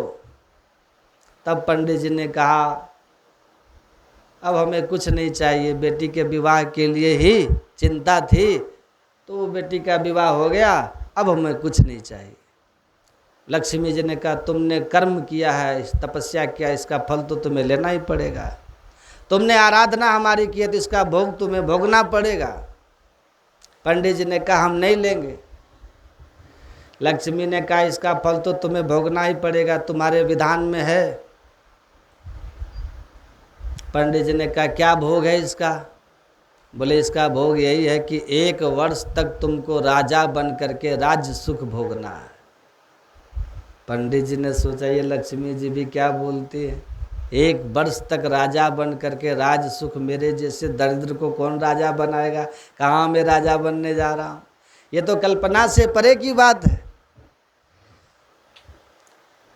लक्ष्मी जी तो अंतर्धान हो गई, पंडित जी चल पड़े। लेकिन पंडित जी विद्वान थे, वेद पढ़े थे, उन्होंने पढ़ा था उन्होंने, हिरण्यवर्णाम कर्णिम सुपर्ण रामचंद्र, ये तो मतलब ये वेद पढ़े थे, वो लक्ष्मी की महिमा को वो जानते थे। पंडित जी ने सोचा लक्ष्मी की बात तो झूठी नहीं हो सकती, वो भगवती हैं, उनकी वाणी मिथ्या नहीं हो सकती है।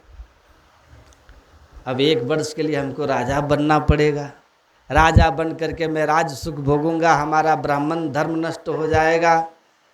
हमारा जीवन तो तपस्या के लिए है, ब्राह्मण का जीवन तपोमय होना चाहिए, मैं क्या करूं? तो पंडित जी ने सोचा इससे अच्छा है कि मैं मर जाऊं। हाँ, मर जाऊंगा तो राजा बनने से बच जाऊंगा। अब देखिए बुद्धि उनकी, देखिए वो प्रारब्ध अपना काम कर रहा है। पंडित जी ने सोचा हम मर जाएं तो इस प्रारब्ध से बच जाएंगे, राजा नहीं बनना पड़ेगा। अपने से मरते हैं जा करके तो आत्महत्या का पाप लग जाएगा, कोई मार दे तो ऐसे ही बिना कारण कोई किसी को क्यों मार देगा, है ना। तो बोले पंडित जी को बुद्धि सूझी, बोले चलें राजा के पास और चल करके राजा का अपमान करेंगे, राजा के साथ ऐसा कुछ व्यवहार करेंगे कि राजा क्रोध में आकर के हमें मृत्यु दंड सुना दे। तो राजा के द्वारा जिस किसी को दंड मिलता है उसकी अकाल मृत्यु नहीं मानी जाती है, तो मैं अकाल मृत्यु से भी बच जाऊंगा। पंडित जी आए और सोचने लगे क्या अपराध करूं कि राजा क्रोधित होकर के मुझे मृत्यु दंड दे दे, छोटे मोटे अपराध पर तो मृत्यु दंड देगा नहीं। तो पंडित जी ने बुद्धि आई कि सभा में पहुँचे, राजा दरबार में बैठा हुआ था, अपने सिंहासन पर दरबार लगा हुआ था।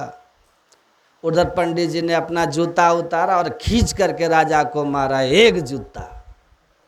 राजा ने, पंडित जी ने सोचा कि इतने के बाद तो हमको मृत्यु दंड मिल ही जाएगा, इससे बड़ा तो काम कुछ हो नहीं सकता, इतना बड़ा अपमान राजा का कौन कर सकता है।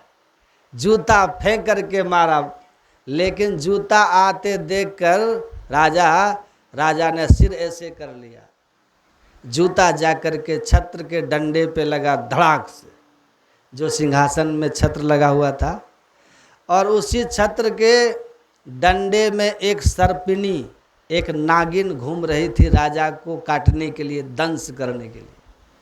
उसी नाग पर, उस सर्पनी पर जाकर के जूता लगा, वो सर्पिनी नीचे गिरी और छटपट छटपट करके मर गई। राजा ने देखा, सेवकों ने पकड़ लिया पंडित जी, तब तो देखा सांप मरा पड़ा है, जूता पड़ा है। लोगों ने कहा पकड़ो पकड़ो, इस ब्राह्मण ने अपराध किया। पकड़ करके पंडित जी लाए गए। उसी समय कुल पुरोहित को बुलाया गया। राजा ने कहा महाराज ये कैसी घटना है, इस ब्राह्मण ने मुझे जूता मारा है और ये नागिन मेरे सिंहासन में थी, ये मर गई जूता लगने पर। तो जो कुल पुरोहित थे उन्होंने राजा की कुंडली निकाली और कुंडली पढ़ करके कहा राजन आज आपका काल सर्प योग था, आज काल सर्प योग के कारण आपकी मृत्यु संभव थी, आपकी मृत्यु हो जाती, लेकिन इस ब्राह्मण की कृपा से आप बच गए, इस ब्राह्मण के आशीर्वाद से आप बच गए। इसने जूता मारा और वो नागिन मर गई, आपका काल सर्प योग दूर हो गया। राजा चरणों में गिर पड़ा, बोले महाराज आपने तो मेरे जीवन बचा लिया, अब तो आप ही इस गद्दी पर बैठो। जबरदस्ती पकड़ करके बैठा दिया अपने सिंहासन पर। महाराज आप सिंहासन पर बैठो, हम आपकी सेवा करेंगे। ब्राह्मण ने कहा नहीं नहीं महाराज हम तो फांसी सुनाओ, हम मरना चाहते हैं। राजा ने कहा रे रे रे ऐसा कैसे हो सकता है, आपने मेरे जीवन को बचाया है और मैं आपको फांसी सुनाऊं, ये तो हो ही नहीं सकता। आप मेरे गद्दी पर बैठो, मैं आपकी सेवा करूंगा। आप ब्राह्मण हो, आचार्य हो, अब तो राजा को ऐसी श्रद्धा उमड़ी, चरणों में लौट गया। और ब्राह्मण तो ऐसा प्राणी है इस पृथ्वी का कि थोड़ी सी कोई श्रद्धा प्रकट कर दे और सम्मान कर दे तो ब्राह्मण रीझ जाते हैं, उसके पास और कुछ होता नहीं है। ब्राह्मण संत केवल सम्मान का भूखा और श्रद्धा का भूखा है, साधु भूखा भाव का। अगर कोई झूठी भी श्रद्धा दिखा दे तो उसके ऊपर वो कृपा कर देता है, भले उससे उसका नुकसान क्यों न हो। यही संतों का, ब्राह्मणों का धर्म है। तो ब्राह्मण को दया आ गई। ब्राह्मण ने कहा कि जब इतनी सेवा ये करने को तैयार है, अब इसको क्या कहें। अब तो महाराज राजा उस ब्राह्मण की जो सेवा करे, सिंहासन पर बैठाए, साथ में घुमाए, रथ में लेके जाए। धीरे धीरे राज सुख भोगते भोगते बड़ा मजा आने लगा पंडित जी को। भूल गए सब पुरानी बातें। 1 साल तक राज सुख भोगा। राजा शिकार खेलने जाए तो इनको भी लेके जाए साथ में, आप चलो। साथ में जाते हैं। जंगल में वस्त्रावास लगा होता ना, दोनों के पलंग अगल बगल ही लगते थे। इधर राजा इधर महाराज पंडित जी दोनों लोग। रात में जंगल में वस्त्रावास लगा हुआ था, शिविर लगा हुआ था, वहीं पर विश्राम कर रहे थे। सैनिक लोग चारों तरफ लगे हुए थे पहरेदार में। रात्रि में एक सर्प जंगल से कहीं से घूमते हुए उसी शिविर में घुस गया। सर्प खुरखुर की आवाज़ हुई। राजा तो गहरी नींद में सो रहा था, पंडित जी की नींद खुल गई। देखा ये सर्प तो राजा के ऊपर जा रहा है। पंडित जी ने सोचा इस राजा ने मेरी इतनी सेवा करी, अपनी गद्दी पर बैठा करके मेरी आरती उतारता है ये रोज़, और ये सर्प राजा की ओर जा रहा है, कहीं राजा को काट लेगा तो न राजा की तो मृत्यु हो जाएगी। उस सर्प को मारने के लिए पंडित जी ने अपनी तलवार निकाली, क्योंकि राजा के साथ रहते थे, तलवार अस्त्र शस्त्र सब रखते थे। जो ही तलवार निकाली, खर्र से सांप तो भाग गया, लेकिन खर्र की आवाज़ होते ही राजा की नींद खुल गई। राजा ने देखा पंडित जी ने अपनी तलवार निकाल के रखी है। राजा की बुद्धि बदल गई। बोले ब्राह्मण, तेरी मैंने पूजा की, तेरा इतना सम्मान किया, और आज तू एकांत अवसर पा करके मुझे मार देना चाहता है। उल्टा अर्थ निकल गया। राजा ने कहा तुम मेरी हत्या करना चाहते हो कि यहाँ जंगल में मार दें तो तुम्हारा राज्य निष्कंटक हो जाए। पंडित जी ने कहा नहीं नहीं महाराज, ऐसी बात नहीं है। एक सर्प आया था। बोले कहाँ सर्प? सर्प तो भाग गया था, क्या प्रमाण देता? और रात्रि का समय और तलवार हाथ में, और वहाँ दूसरा कोई था नहीं। कितनी भी सफाई दिया पंडित जी ने, राजा ने स्वीकार नहीं किया। क्यों? बोले प्रारब्ध विपरीत आ चुका था ना, कर्म का भोग पूर्ण हो चुका था, वैसी अवस्थाएं सृजित हो गई, व्यवस्था वैसी बन गई। राजा ने विचार किया इसको क्या दंड दें। फिर राजा ने सोचा, राजा ने कहा कुछ भी हो, एक बार इसने मेरे प्राण की रक्षा की है, और आज ये भले मुझे मारना चाहता हो लेकिन मारा तो नहीं, तो मैं इसको मृत्यु दंड क्यों दूं। राजा ने कहा ठीक है ब्राह्मण, तूने एक बार मेरे प्राण की रक्षा की, इसलिए मैं तुझे जीवन दान देता हूँ, लेकिन मेरे राज्य की सीमा से बाहर चले जाओ। पंडित जी चल पड़े। सब सुख छोड़ करके, सुविधाओं को छोड़ करके जब फिर चल पड़े, राज्य की सीमाओं से बाहर निकले तो लक्ष्मी जी रास्ते में मिल गई। लक्ष्मी जी ने कहा कहो विप्र, कर्म का फल क्या होता है? तूने अपने प्रारब्ध को भोगना पड़ा कि नहीं? तो ये प्रारब्ध की गति बहुत विलक्षण है। सुख दुख प्रारब्ध में जितना लिखा है वो समय आने पर बिना प्रयास किए आ जाता है ना। वो आएगा, उसे कोई रोक नहीं सकता, वो आएगा। प्रारब्धम परिभुज्य कर्म सकलम प्रक्षीण गर्भांतर। प्रहलाद जी कहते हैं हे असुर बालकों, ये सुख दुख प्रारब्ध बस आते ही रहते हैं। जिस तरह दुख को प्राप्त करने के लिए व्यक्ति कोई प्रयास नहीं करता और वो आ जाता है, उसी प्रकार सुख भी आएगा। इसलिए सुख दुख की चिंता छोड़ करके भगवान का चिंतन करते रहना चाहिए। सत्संग करते रहना चाहिए, ध्यान करते रहना चाहिए। प्रहलाद जी की बात सुन करके असुर बालक उनका भक्त बन गए और उन सब का कल्याण हो गया। तो ये सब हमको भी समझना चाहिए और समझ करके इन बातों को याद रखना चाहिए कि हमें सुख दुख के सिद्धांत को पकड़ के रखिए, कर्म के सिद्धांत को पकड़ के रखिए। जान लीजिए कि मनुष्य शरीर दुर्लभ है, इसमें मोक्ष का द्वार है, इसको संवारना है और नहीं तो पछताना पड़ेगा, यहाँ भी दुखी और वहाँ भी दुखी। तो आत्मा की अमरता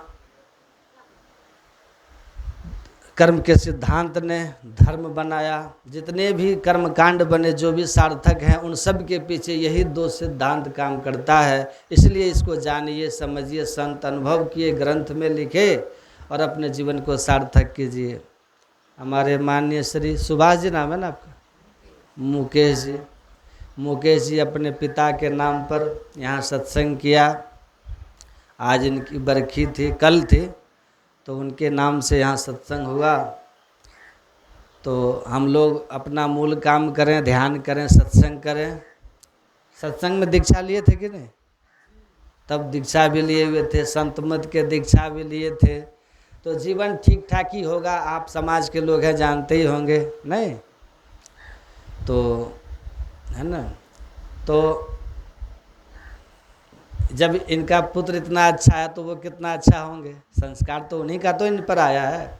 अब बहुत भीतर से सीधे साधे हैं, मतलब छल कपट वाला नहीं है।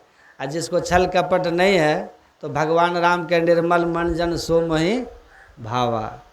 भगवान कहते हैं जो छल कपट से रहित होते हैं ना, ऐसा हृदय वाला मुझको भाते हैं। और जो भगवान को भाते हैं ना, भगवान कहते हैं वो हमको पावा, वो हमको पाते हैं। तो भगवान के कृपा के अधिकारी बन के इस दुनिया में रहिए। तो इसके लिए हमको ध्यान सत्संग करते रहिए। मैं इनके लिए प्रार्थना करता हूँ और आप सबों के लिए भी प्रार्थना करता हूँ कि इहलोक परलोक जीवन आप सबों का मंगलमय बने। और इनके पिता भी जहाँ भी हो, गुरु महाराज उनको मनुष्य शरीर प्रदान करें और अपने शरण में उनको रखें और इस मतलब भक्ति करके मोक्ष की प्राप्ति करें। बोलिए प्रेम से श्री सद्गुरु। एक भजन हम सुना देते हैं। जीवन तो भैया एक रेल है, जीवन तो भैया एक रेल है, कभी पैसेंजर कभी मेल है। ओ ताली बजाइए आप लोग। जीवन तो भैया एक रेल है, जीवन तो भैया एक, आप लोग भी गाइए ना, दोहराइए। कभी पैसेंजर कभी मेल है हो, जीवन तो भैया एक।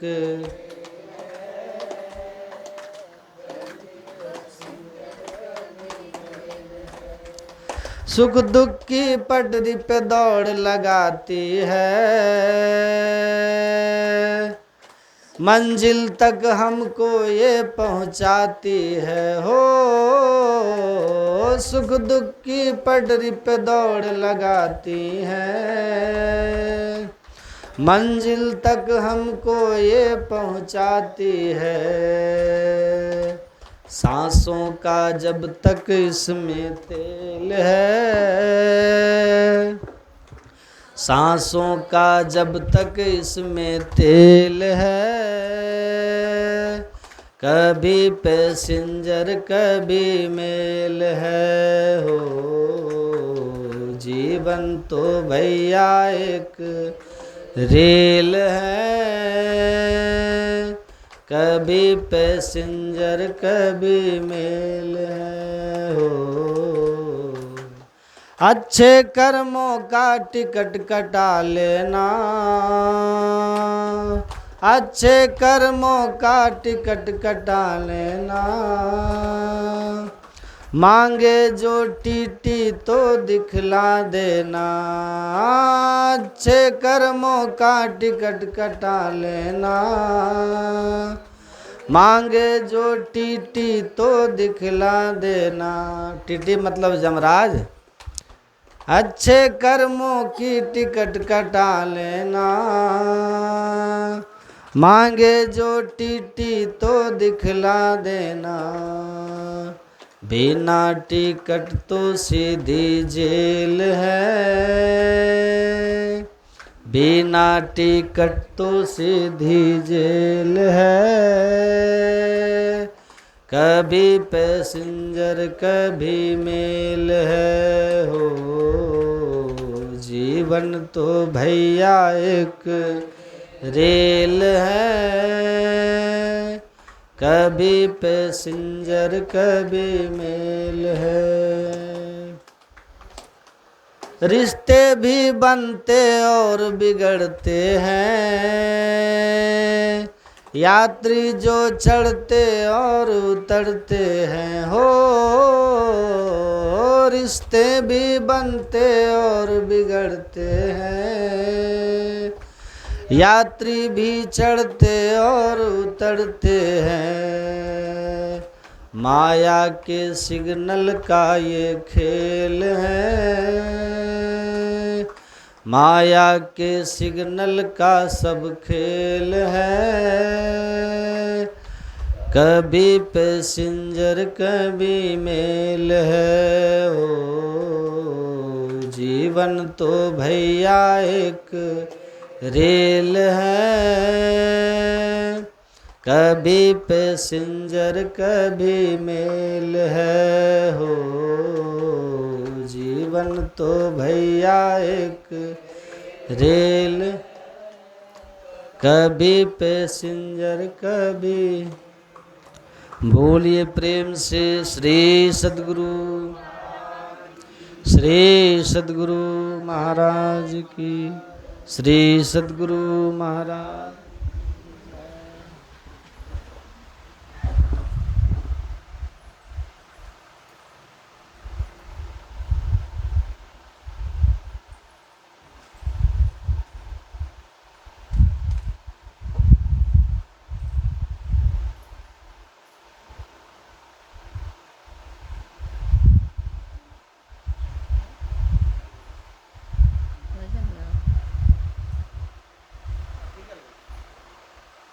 भजन